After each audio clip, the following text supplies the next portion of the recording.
Tengan muy buenos días, amados hermanos y hermanas. Siempre está con ustedes el hermano Alexander Castellanos desde la Iglesia de Cristo, República de El Salvador, transmitiendo en este día del Señor palabra de Dios. Estamos estudiando ya el último capítulo del libro de Génesis, o sea, el capítulo 50. Y en este estudio estamos viendo la sepultura de Jacob y los últimos años de José.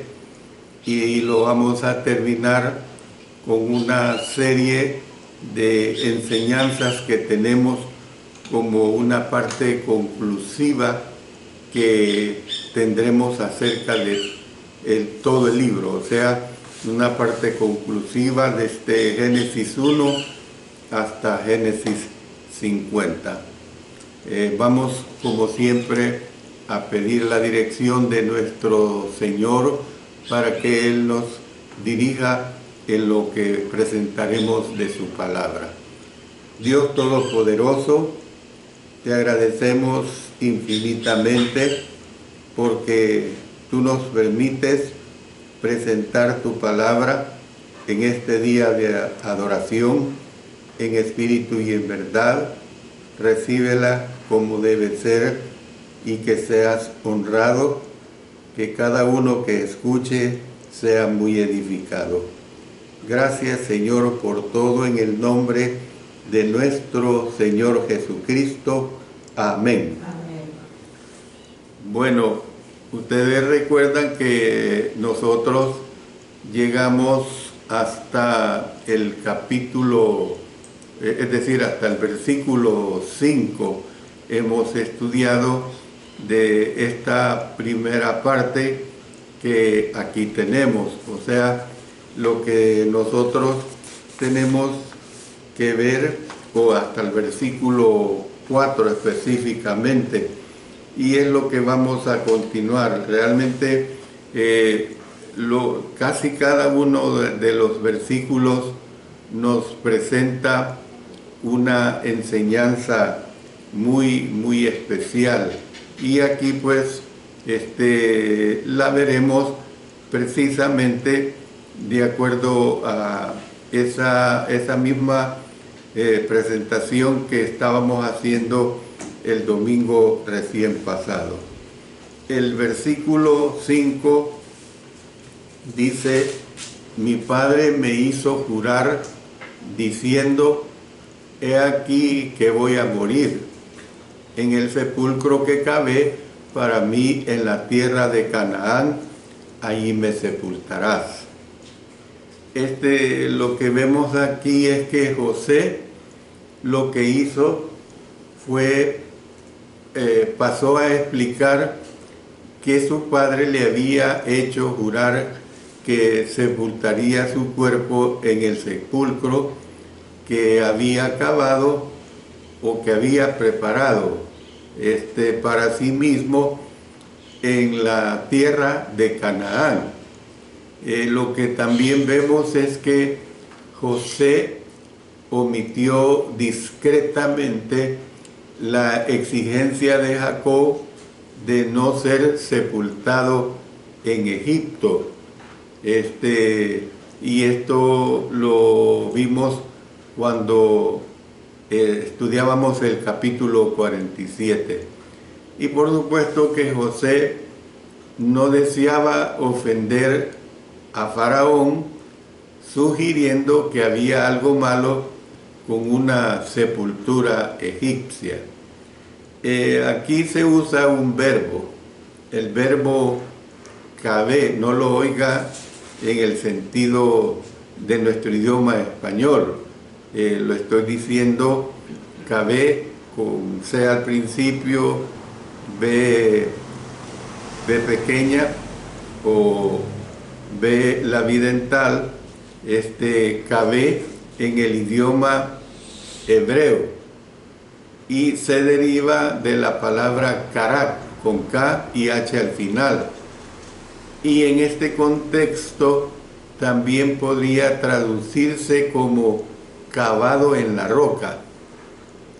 Por supuesto, Jacob no había cavado la cueva de Macpela, ya que era una cueva natural, así como él había comprado, ¿verdad?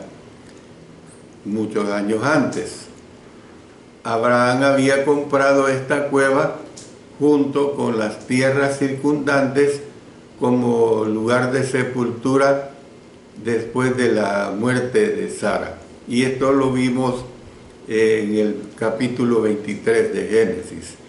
Sin embargo, parece que Isaac y Jacob habían cavado más adelante cámaras funerarias adicionales en varias direcciones desde la cueva principal para ser utilizadas para sus esposas Rebeca y Lea respectivamente, y sus propias sepulturas eventuales.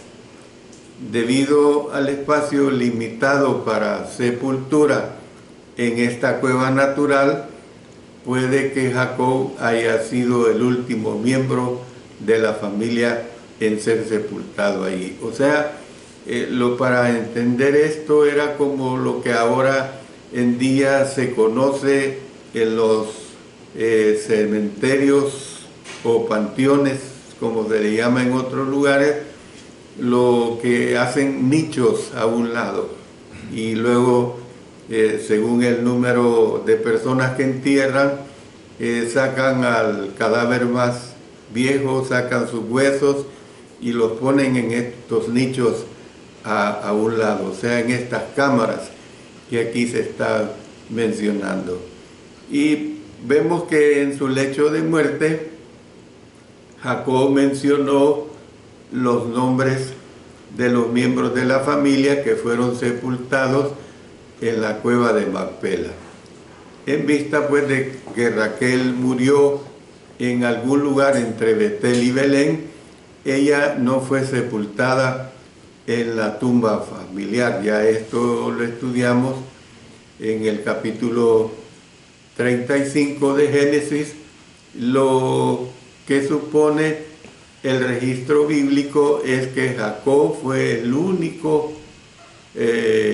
otro descendiente de Abraham en ser sepultado ahí.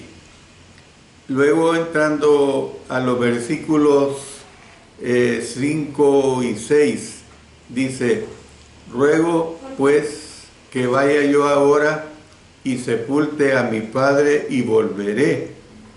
Y Faraón dijo: ve y sepulta a tu padre como él te hizo jurar. Entonces, José presentó un argumento convincente sobre la necesidad de sepultar a su padre en Canaán. Su petición es bien clara acá, en vista de que hizo una promesa solemne de regresar a Egipto tras la sepultura. Entonces Faraón pues estaba seguro de que no había engaño alguno, y respondió y le dijo: ve y sepulta a tu padre como él te hizo jurar. Y esto es lo que nosotros vemos. Ahora, en el versículo 7 se ve que entonces dice que José subió para sepultar a su padre, y subieron con él todos los siervos de Faraón, los ancianos de su casa y todos los ancianos de la tierra de Egipto. O sea, usted puede notar que aquí se mencionan a tres grupos diferentes que partieron de Egipto con José para subir a Canaán y para sepultar a su padre, pues con toda la pompa y con toda la ceremonia que una gran nación como Egipto podía ofrecer. Fíjese bien que el séquito incluía tres clases de personas. Número uno, repito, todos los siervos de Faraón. O sea, ¿quiénes eran ellos? Los altos funcionarios de la corte. Número dos, los ancianos de su casa. ¿Quiénes eran ellos? Los altos funcionarios del gobierno fuera de la corte. Y número 3, todos los ancianos de la tierra de Egipto. ¿Quiénes eran ellos? Funcionarios administrativos de alto nivel de todo el país. Luego en el versículo 8 nos dice, y toda la casa de José y sus hermanos y la casa de su padre solamente dejaron en la tierra de Gosén sus niños y sus ovejas y sus vacas. Entonces, lo que vemos que además toda la casa de José hizo el viaje. Este número probablemente incluía a algunos de sus criados, así como a sus hermanos y la casa de su padre. De los miembros de la familia, solamente sus niños fueron dejados atrás en la tierra de Gosén, junto con las ovejas y las vacas de la familia. Ahora, algo que usted tiene que poner cuidado es de que no se mencionan que van mujeres acompañándolos. No se menciona esta situación. Y eso es bastante entendible. ¿Por qué es bastante entendible? Porque como dejan a los niños, evidentemente que las mujeres tuvieron que tomar cuidado de los niños y no ser parte de este séquito que acompañó el cadáver de José. Los detalles relativos a los miembros de estas familias son dejados a la especulación. Es decir, que Jacob y sus hijos tuvieron que haber tenido un número de pastores y ganaderos que habían cuidado de todos sus animales cuando los hermanos fueron a Egipto a comprar grano. Ustedes saben bien de esto, que lo vimos detalladamente en los capítulos 42 y 43. Entonces es razonable, pues, suponer que estos criados y sus familias habían aceptado la invitación de trasladarse con las familias de Jacob a Egipto. No únicamente habrían escapado de un futuro incierto en Canaán por culpa del hambre, también tendrían la oportunidad de prosperar como servidores del Padre y de los hermanos del visir de Egipto. Por eso en el versículo 9 nos dice, subieron también con él carros y gente de a caballo, y se hizo, noten, un escuadrón muy grande. Es decir, por último, el faraón lo que hizo fue enviar una escolta militar de carros y gente de a caballo para proteger a la familia de Jacob, a los altos dignatarios del rey y a sus funcionarios administrativos en este viaje. Lo que nosotros podemos ver que todos los que viajaron a Canaán conformaron un escuadrón muy grande.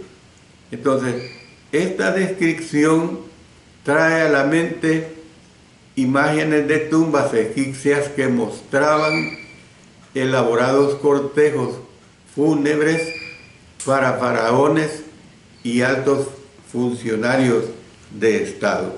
Entonces, ¿qué es lo que nosotros podemos ver? Jacob fue tratado con tal honor por los egipcios porque era el padre de José, quien era el segundo al mando después de Faraón. O sea, lo que nosotros podemos ver que se ejerció gran respeto. Ustedes pueden notar que aquí se habla de que la escolta iban hombres de caballo, dice. Pero fíjese bien que esto apenas es en los albores de la llegada o de la muerte, pues porque Jacob solo vivió 17 años allí en Egipto. Y 430 años después, restándole los 17 años, 413 años después, ya Israel como nación sale de Egipto. ¿Por qué estoy diciendo esto? Porque siglos después, los caballos y carros de Faraón, del faraón de esa época, por supuesto, serían enviados contra los israelitas cuando salieron de Egipto. Acuérdense que, y esto lo vamos a ver cuando estudiemos Éxodo, por supuesto, cuando ya fueron dejados libres, después de la 10ª plaga, fueron perseguidos por el ejército del faraón de ese tiempo. Bueno, lo vamos a ver cuando nos corresponda. Pero pasemos al versículo 10. Dice, y llegaron hasta la era de Atad, que está al otro lado del Jordán, y endecharon allí con grande y muy triste lamentación. Y José hizo a su padre duelo por 7 días.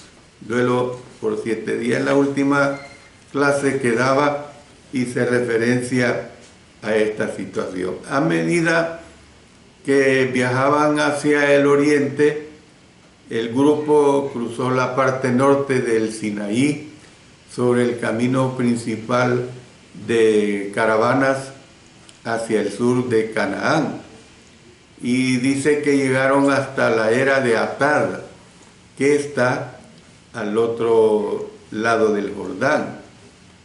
El término descriptivo Atad quiere decir simplemente zarza o espino, se lo repito. El término descriptivo Atad, en el hebreo por supuesto, quiere decir simplemente zarza o espinos. Mire lo que dice, por ejemplo, Jueces 9, 14 y 15. Dijeron entonces todos los árboles a la zarza, anda tú, reina sobre nosotros. Y la zarza respondió a los árboles, si en verdad me elegís por rey sobre vosotros, venid abrigaos bajo de mi sombra. Y si no, salga fuego de la zarza y devore a los cedros del Líbano. Entonces, zarzas distintivas, pues, podrían haber crecido en el sitio de esta era.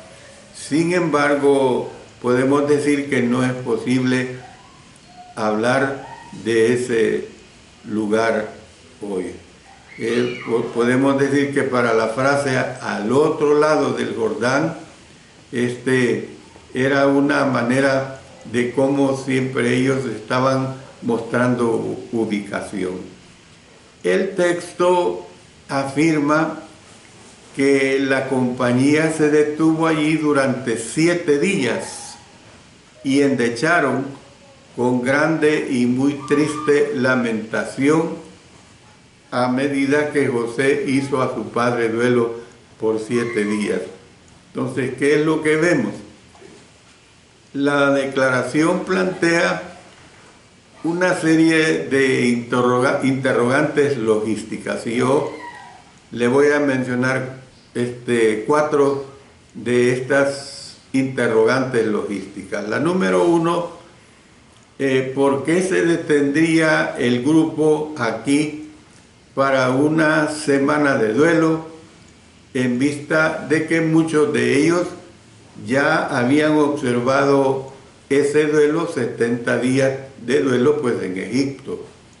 Esto lo vimos en el versículo 3. Número 2.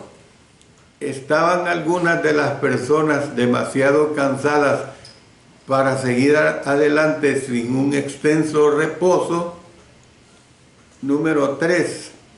Se deshidrataron algunos de ellos mientras viajaban alrededor, óigase bien, de 260 kilómetros bajo el calor del sol de Egipto a través del desierto de Sinaí hasta la frontera de Canaán. Y número 4, si es así, necesitarían de una semana para rehidratarse antes de continuar con otros 65 o 70 kilómetros hasta Hebrón, el lugar donde José y su vasta procesión se detuvieron. Tuvo que haber sido un oasis que les proporcionara sombra, les proporcionara agua y también una oportunidad para que descansaran los cansados viajeros. Se ha sugerido varios sitios como el lugar donde se detuvo José y su compañía. Sin embargo, el sitio Tel El Ahul, se lo repito, Tel El Ahul, parece ser más probable, refiriéndose a este sitio.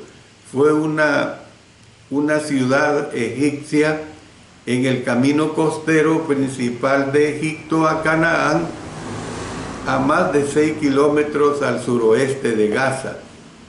También era una ciudad donde Egipto guarnecía soldados para mantener abierta la parte occidental de esta ruta comercial entre Egipto y entre Mesopotamia y proporcionar protección en el sur de Canaán para las caravanas. Eso es lo que podemos ver. En lugar de acompañar a José, su familia y los dignatarios civiles a Hebrón para la sepultura, algunos escritores sugieren que los soldados egipcios podrían haberse quedado en la ciudad fronteriza, no sea que los cananeos comenzaran a inquietarse por estar presente una unidad militar extranjera entrando en su tierra. Sin embargo, obviamente no era un ejército hostil, ya que los civiles no combatientes probablemente superaban en número a la Guardia de Honor militar. Por eso, mire lo que nosotros tenemos aquí en este versículo 11, que es lo que se nos presenta aquí en este versículo 11. Lo que nosotros vemos es que, y viendo los moradores de la tierra, los cananeos, el llanto en la era de Atad, dijeron: llanto grande es este de los egipcios. Por eso fue llamado su nombre Abel Misraín, que está al otro lado del Jordán. O sea, es curioso ver pues cómo es que los egipcios también lloraron. En vista de que Tel El Ahul estaba casi en la frontera de la antigua Canaán, es comprensible que los cananeos, moradores de la tierra, fueran testigos de la llegada de esta gran procesión y se preguntaran acerca de su significado. Sin embargo, vemos que no pasó mucho tiempo hasta que los cananeos fueron testigos del duelo que estaba teniendo lugar en la era de Atad y dijeron: llanto grande es de los egipcios. Y como resultado fue llamado su nombre Abel Misraim. Lo que nosotros podemos ver, pues, que la descripción anterior es especialmente interesante debido al juego en la palabra hebrea Ebel, que quiere decir duelo, y la palabra Abel en Abel Misraim, que podría traducirse como prado para el duelo de Egipto. Se lo repito, prado para el duelo de Egipto. Una propuesta más reciente es que Abel quiere decir curso de agua o arroyo. Entonces, ¿qué vemos? Independientemente de la connotación precisa de la palabra, el sitio parece haber sido un lugar con agua potable, donde una cansada compañía procedente de Egipto podía detenerse, podía descansar y pasar allí 7 días de duelo.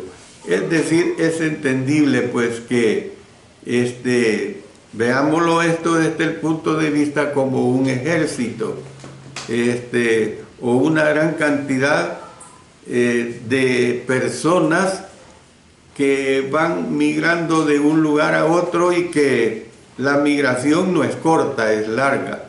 Entonces tienen que buscar un lugar de descanso, pero ese lugar de descanso debe tener al menos las condiciones necesarias para poder descansar. Primero, seguridad. Segundo, que haya agua. Y por supuesto también que ellos se proveyeron de llevar sus alimentos respectivos para esa travesía que tendrían. La principal razón por la que los comentaristas rechazan una comprensión directa de Génesis aquí, lo que tenemos en Génesis 50, 10 y 11, donde dice: y llegaron hasta la era de Atad, que está al otro lado del Jordán, y endecharon ahí con grande y muy triste lamentación, y José hizo a su padre duelo por 7 días. Y viendo los moradores de la tierra, los cananeos, el llanto en la era de Atad, dijeron: llanto grande es este de los egipcios. Por eso fue llamado su nombre Abel Misraim, que está al otro lado del Jordán. Esto pues se basa en la declaración del narrador en cuanto a que el lugar donde lloraron los egipcios 7 días estaba al otro lado del Jordán.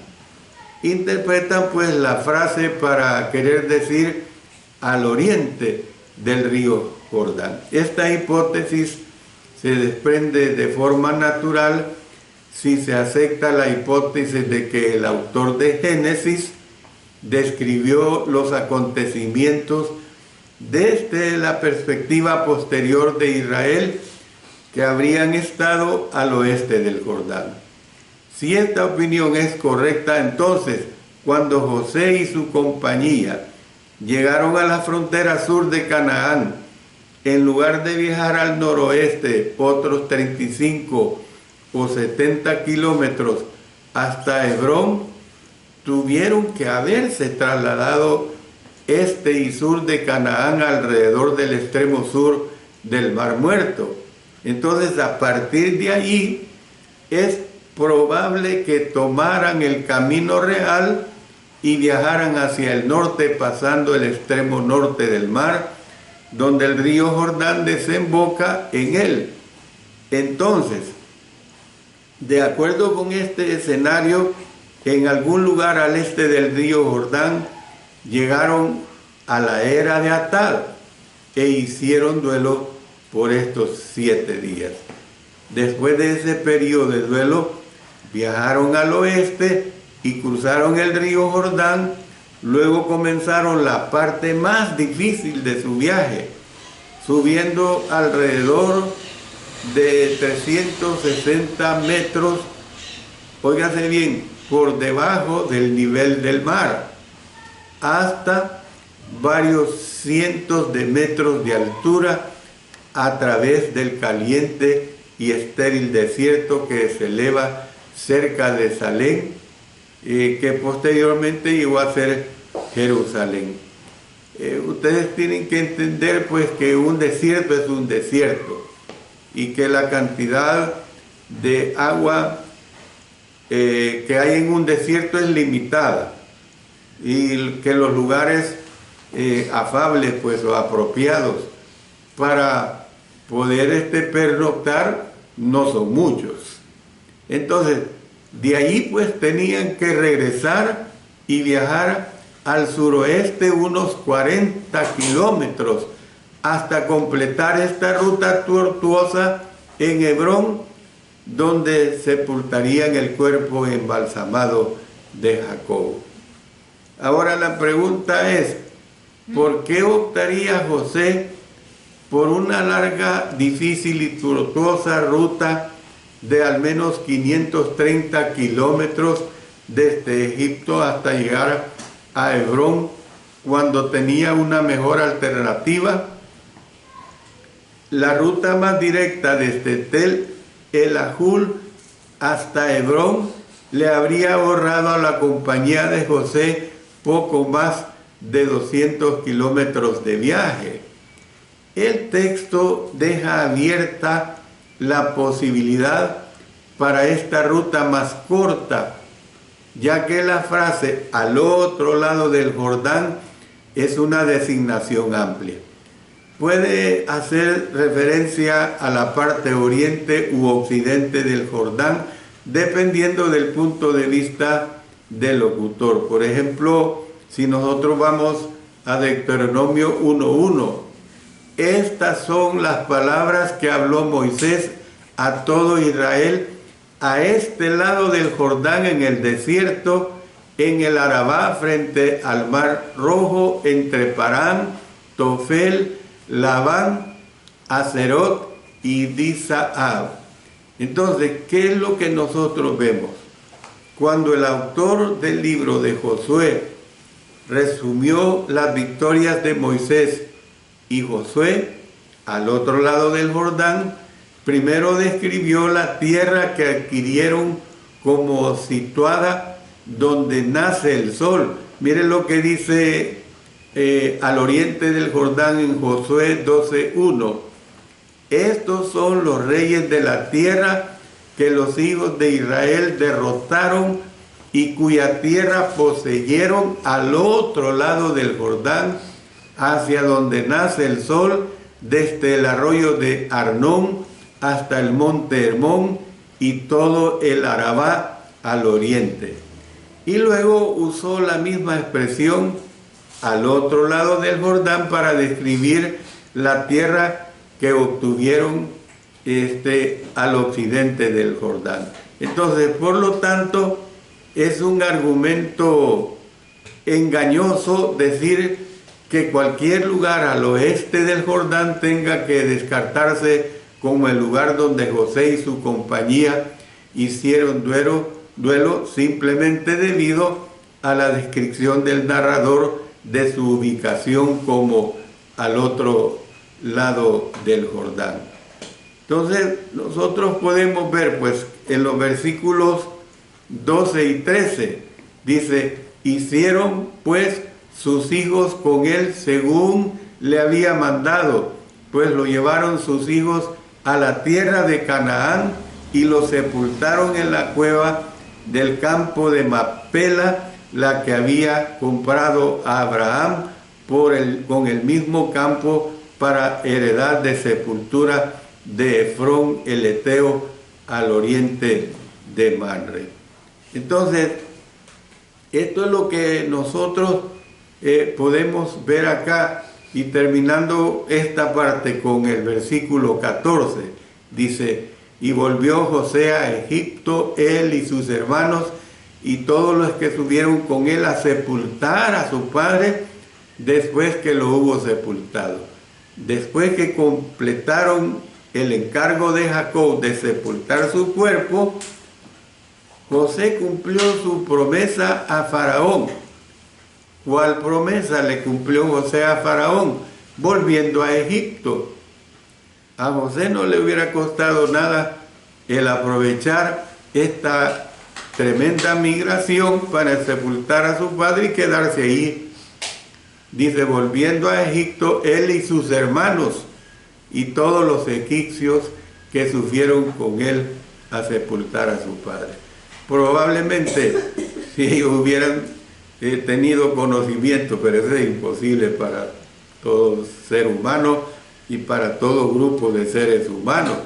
Si hubieran sabido sobre esos 430 y pico de años de opresión que sufrirían posteriormente a lo mejor hubieran decidido quedarse ahí. Pero no olvidemos que habían dejado atrás a sus niños y a sus mujeres.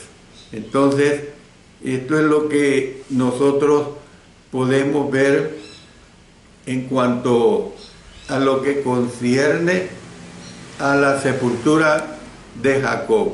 Usted tiene que entender que ir de Egipto a Canaán, a la cueva de Macpela, era un largo trayecto.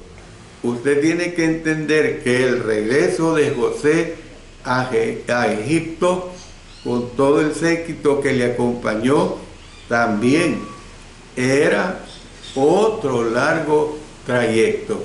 Así que tiene que entender que realmente estamos hablando de jornadas totalmente dificultosas que uno a nuestros tiempos modernos las puede ver como así a la pasarraya, por decirlo así, pero no. Estamos hablando de que eso lo hacían a través de bestias, a través de caballos, de asnos, de carretas, y esos viajes pues implicaban largos días. Y podemos ver todo el tiempo que emplearon para cumplir el deseo de Jacob de ser sepultado junto a Abraham, junto a Isaac y junto a sus mujeres. Termino acá, hermanos. Vamos a pasar a ver otra etapa en la siguiente parte de la hora del sermón. Oremos. Padre Celestial, gracias te damos porque una vez más nos permites el haber escudriñado tu palabra. Gracias, Señor, porque nos estás permitiendo llegar casi a la conclusión de este bello libro de Génesis. Que sea de mucha ayuda para nuestras vidas, que sea de mucha aplicación en lo espiritual. Oramos en el poderoso nombre de nuestro Señor Jesucristo. Amén. Amén.